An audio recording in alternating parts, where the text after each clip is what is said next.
But how much are women involved in all of this? Well, I did a little search, of course, on the web, and apparently women are very much into both content and technology use, but they're also very involved in the production of content. For example, it looks like women are catching up with men in internet use. More women than men are now on Facebook. Nearly as many women as men write on Wikipedia. And more women than men now are blogging.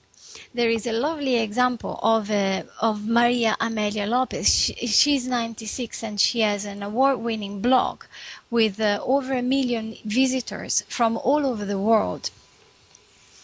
Now, but where things seem to be different is in the production of technology, where women don't seem so involved. It's one good example is the case of FLOSS, Free Libre Open University Development. The problem with this is that, according to some studies, although FLOSS constitutes a great opportunity for digital inclusion, only less than 2% of developers are female. And apparently, even worse, apparently the gender problems existing in the software industry are exacerbated in the FLOSS communities. A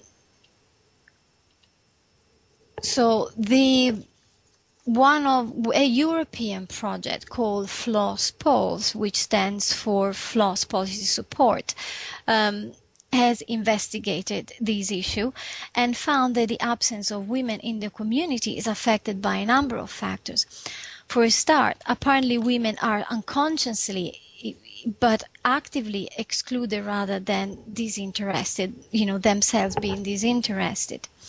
Also, the hacker mentality, the hacker ethics puts itself outside of mainstream society, but at the same time it associates women with that mainstream society itself. Producing code is seen as more prestigious than producing interface design and documentation, but usually women tend to be more involved in producing those interface design and documentation rather than coding. Also, the production of code requires a long history with computers. But this is less common in women who tend to start using computers later in life. Also, aggressive posturing apparently is something that is accepted within the FLOSS community, but it tends to put women off. And there is also a reliance on long hours of intensive computing. But often women don't have that much time because they still tend to have more domestic responsibilities. So what does FLOSS suggest to improve the situation? What strikes me is that the recommendations proposed by the FLOSS Pulse project focus on 3 aspects fundamentally.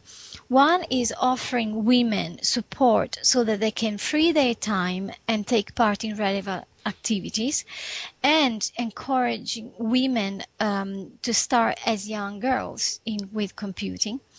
The second aspect is encouraging public institutions and organizations to recognize inequality and set up policies to tackle it. And finally, the third aspect is promoting cultural exchange and, in general, a culture of diversification.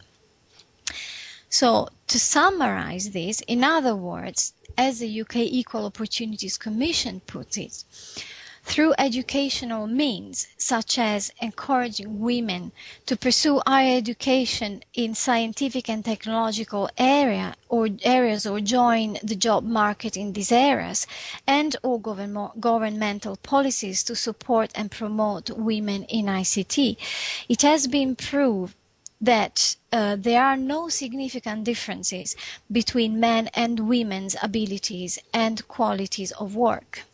So I would, in conclusion, well, going back to my original questions, do we need to claim a privileged position in the development of new generation ICT? And is the future web gender orientated? I would say that no, we don't need to claim a privileged position for women. What we need is to remove existing pragmatic and cultural obstacles. Diversities are in biology and inequalities are in societies, not in media or technologies. With adequate policies and support, women can inhabit the same worlds inhabited by men, if they so wish.